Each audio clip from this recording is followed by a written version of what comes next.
Welcome to the Tech Egg. Don't get scrambled. Enjoy the video. You begin by making it safe. Unplug the appliance and clear the area. Apply gentle heat with a hair dryer on low, keeping it 6-8 inches away.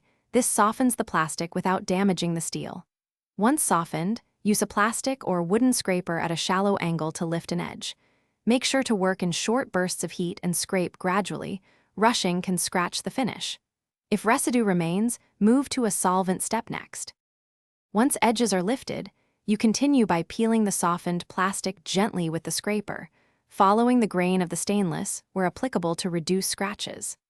Next, dampen a microfiber cloth with 70% plus isopropyl alcohol and press it on remaining residue for 30 to 60 seconds to break down adhesive bonds.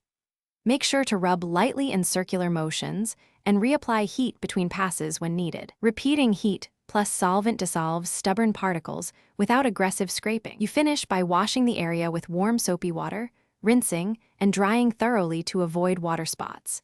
If any hazy film remains, apply a small amount of stainless polish or mineral oil and buff with a clean microfiber cloth until uniform. Make sure to inspect for scratches. If you see light abrasions, use a stainless steel scratch repair kit and follow directional grain instructions.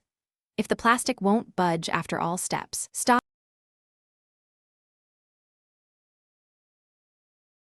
Thanks for watching. Consider subscribing if I helped unscramble your problems.